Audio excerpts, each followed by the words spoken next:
दोस्तों, कई बार भक्तों और साधकों के जीवन में ऐसा समय आता है जो समय उनको पूरी तरह से तोड़ के रख देता है। उस समय पर विश्वास भी डगमगा जाता है। कई सारे ऐसे भक्त भी होते हैं जो भगवान का नाम लेना भी छोड़ देते हैं, जो नास्तिक हो जाते हैं, क्योंकि वो उन परिस्थितियों को सह नहीं पाते और ना ही वो ये समझ पाते हैं कि उनके साथ ऐसा क्यों हो रहा है।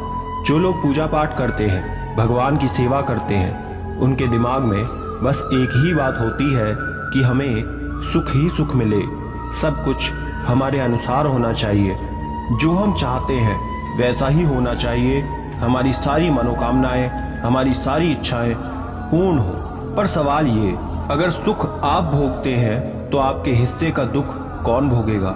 दोस्तों, आज की ये वीडियो बहुत ही महत्वपूर्ण जानकारी देगी कि जब जो परीक्षा हमारे ली जाती है, जब आपके जीवन में दुख आता है तो आपके साथ कुछ घटनाएं अवश्य होंगी।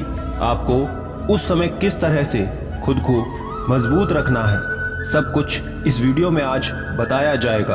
वीडियो शुरू करने से पहले छोटी सी रिक्वेस्ट है, अगर आप चैनल पर पहली बार आए हैं तो चैनल को सब्सक्राइब कर लीजिए, रिश्तेदारों और दोस्तों के साथ शेयर जरूर करें, वीडियो को लाइक करके कमेंट में राधे राधे जरूर लिखें, जिससे हमें पता लग सके कि हमारी दी हुई जानकारी आपको अच्छी लगी है।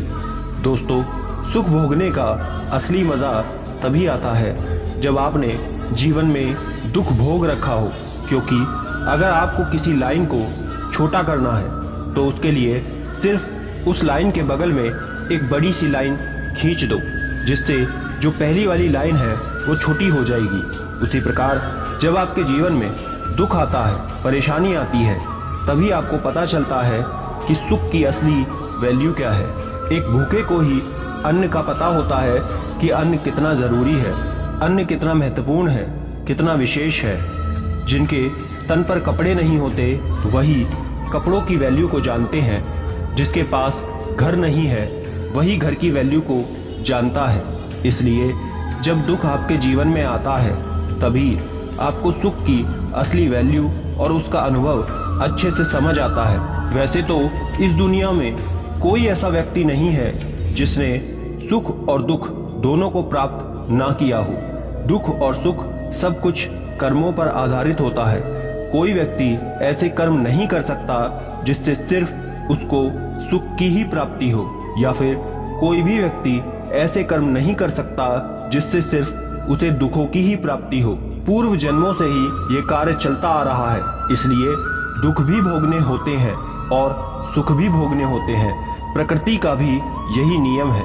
जब आप पूजा पाठ करते हैं और तब भगवान आपकी परीक्षा लेते हैं, आपके इष्ट देव आके आपकी परीक्षा लेते हैं, तब आप इन सब बातों को समझ नहीं पाते हैं कि वो आपकी परीक्षा क्यों ले रहे हैं। कई लोग जो पूजा भी सिर्फ इसलिए करते हैं कि उन्हें जीवन में कभी दिक्कत नहीं आनी चाहिए, उनको अगर छोटी सी भी कोई दिक्कत आती है तो वो सीधा भगवान को कोसने लगते हैं, भगवान को सवाल करने लगते हैं कि मैं तो आपकी इतनी पूजा करता हूँ, मैं तो बहुत ज़्यादा पूजा पाठ करती हूँ, आपकी बहुत बड़ी भक्त हूँ, फिर भी मुझे इतनी समस्याएं क्यों आ रही हैं। इसके लिए आप एक उदाहरण के तौर पर एक कहानी सुनिए।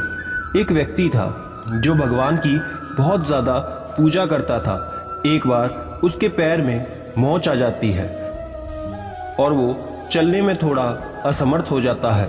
फिर वो भगवान के मंदिर में जाता है और वहाँ पर उन्हें ताने देना शुरू कर देता है कि भगवान, मैं तो आपकी इतनी पूजा करता था, दिन रात आपका ही नाम लेता हूँ, और फिर भी आपने मेरा एक्सीडेंट करवा दिया। तब उसी रात भगवान उसके सपने में आते हैं और उसे उस एक्सीडेंट का पूरा मंजर दिखाते हैं और समझाते हुए कहते हैं कि वो कोई मामूली एक्सीडेंट नहीं था, वो एक बहुत भयंकर एक्सीडेंट होने वाला था जिसमें तेरी मृत्यु बिल्कुल निश्चित थी।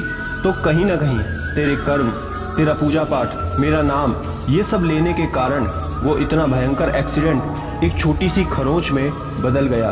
तुझे सिर्फ थोड़ी सी मौत आई है। इसके बाद वो व्यक्ति समझ जाता है कि भगवान के कारण वो कितनी बड़ी समस्या से बाहर निकल पाया।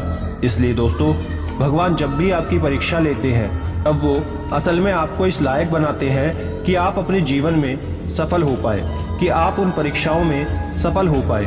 भगवान दुख को कभी कम नहीं करते, ना ही आपके जीवन से दुखों को हटाते हैं। दुख तो आपको अपने जीवन में भोगना ही पड़ेगा, वो तो आपके जीवन में आएगा ही, लेकिन उनको भोगने की क्षमता, उन दुखों से लड़ने की शक्ति आपको भगवान जरूर प्रदान करते हैं। और जब आपके अंदर दुखों को भोगने का सामर्थ्य आ जाता है तो आपको दुख नहीं लगेगा। फिर से आप एक उदाहरण समझिए।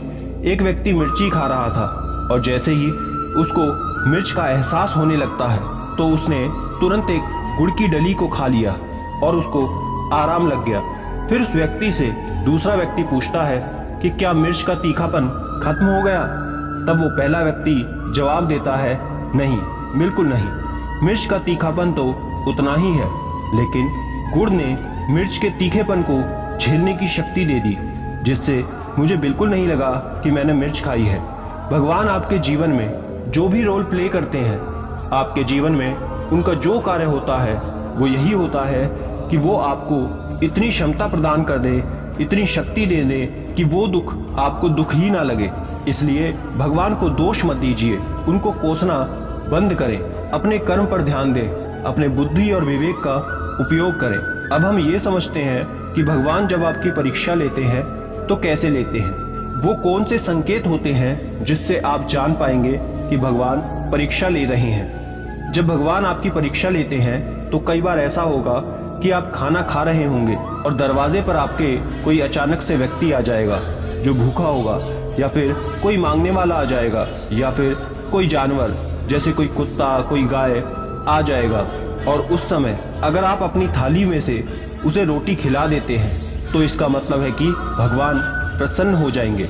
कई लोग उस थाली में से नहीं बल्कि अपने घर में से रोटी दे देते हैं, लेकिन आपको उसी थाली से रोटी देनी है, क्योंकि इससे ऐसा माना जाता है कि आपने अपने मुंह का निवाला उसे दे दिया और ये बहुत बड़ा दान माना जाता है। तो अगर ऐसा लक्षण दिखाई देता है तो समझ लीजिए कि भगवान आपकी परीक्षा ले रहे हैं।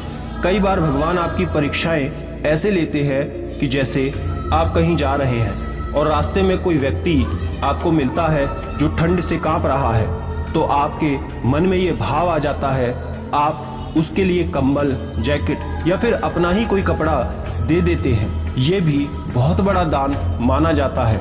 किसी भूखे को खाना खिलाना या फिर किसी जरूरतमंद को वस्त्रों का दान कर देना। तो कभी भी भगवान की बनाई हुई वस्तुएं जैसे जीव जंतु या फिर असहाय लोग जो खाने में असहाय हैं, पीने में असहाय हैं, जिनके पास कपड़े नहीं हैं, जो ज़रूरतमंद है, उनकी मदद करना बहुत बड़ी सेवा होती है। और अगर आप ऐसा करते हैं तो कोई भी भगवान की कृपा आपसे अछूती नहीं रहेगी। हर भगवान आप पर कृपा करेंगे। बस आपको कभी भी भगवान पर विश्वास नहीं छोड़ना है, क्योंकि वो सदैव आपके साथ रहते हैं, वो आप पर कृपा बनाए रखते हैं। आपने सुदामा जी का दृष्टांत भी जरूर सुना होगा। वो भगवान श्री कृष्ण जी के परम भक्त रहे और उनके सखा भी रहे। उनकी तो इतनी गरीबी थी कि उनके खुद के घर में 2 वक्त के लिए खाने के लिए भी नहीं था। और जब वो श्री कृष्ण जी के दरबार में जाते हैं तब लोग उन पर हंसते हैं कि द्वारकाधीश जी के सखा ये कैसे हो सकते हैं। और आप ये हमेशा देख भी सकते हैं कि सुदामा जी ने कभी भी भगवान का नाम लेना नहीं छोड़ा। उन पर उनका विश्वास अटूट था और जब भी वो खाना खाते थे, जब कभी भी उनको खाने को मिलता था तो सबसे पहले वो भगवान का स्मरण करते थे, उनको भोग लगाते थे और उनको धन्यवाद भी करते थे। और उसके बाद भगवान की कृपा से उनका जीवन, उनकी किस्मत ऐसी पलटी कि जब वो द्वारकाधीश जी के महल में थे तब सुदामा जी के लिए महल तैयार हो रहा था, सुदामा जी के लिए वस्त्र तैयार हो रहे थे। और आज श्री कृष्ण जी के साथ सुदामा जी का भी नाम लिया जाता है। और अंत समय में भी सुदामा जी भगवान श्री कृष्ण जी के धाम को पधार गए। ऐसे ही तुलसीदास जी के बारे में भी आपने सुना होगा। तुलसीदास जी जो भगवान श्री राम जी के अनन्य भक्त रहे, हनुमान जी के अनन्य भक्त थे। जब उनको शारीरिक पीड़ा हुई, उनके शरीर पर घाव होने लगे, उनको बीमारी ने जब जकड़ लिया तब उन्होंने हनुमान जी से विनती की। लाख विनती करने पर भी जब हनुमान जी नहीं आए तब भी उन्होंने विश्वास नहीं तोड़ा और हनुमान जी की कृपा हुई और उसके कारण उन्होंने हनुमान साठिका की रचना कर दी। हनुमान साठिका अगर आपको नहीं पता तो ये समझिए कि हनुमान साठिका एक ऐसा स्रोत है, एक ऐसा पाठ है जिससे शारीरिक रोगों पर विजय प्राप्त की जा सकती है हनुमान जी की कृपा के साथ। तो ऐसे लोग जिन्होंने भगवान पर विश्वास कभी नहीं तोड़ा और अगर आप भी अपने विश्वास पर अडिग रहते हैं, भगवान पर हमेशा विश्वास रखते हैं और ये मानकर चलते हैं कि भगवान हमेशा आपके साथ है, तो ये विश्वास रखिए और ये बात गांठ बांध लीजिए कि आपका भी बेड़ा पार जरूर होगा। भगवान आपके भौतिक जीवन को तो सुखमय बनाएंगे ही और साथ ही आध्यात्मिक जीवन को भी सुखमय बनाकर आपको स्वर्ग की प्राप्ति होगी। इसलिए कभी भी भगवान पर अविश्वास ना करें, सदैव उन पर विश्वास बनाकर रखें। सुख दुख सबके घर में आते हैं, सबके जीवन में आते हैं, लेकिन भगवान स्वयं आपका भला चाहते हैं, आपकी रक्षा करते हैं। आशा करते हैं दोस्तों अब आप ये बात अच्छे से समझ गए होंगे। जानकारी अच्छी लगी तो वीडियो को लाइक करिएगा। चैनल पर पहली बार आए हो तो सब्सक्राइब जरूर कर ले। रिश्तेदारों दोस्तों के साथ शेयर जरूर करना ताकि सभी का जीवन सकारात्मक बन सके। हम आपसे मिलेंगे अगली ही ऐसी जानकारी वाली वीडियो के साथ। तब तक के लिए राधे राधे।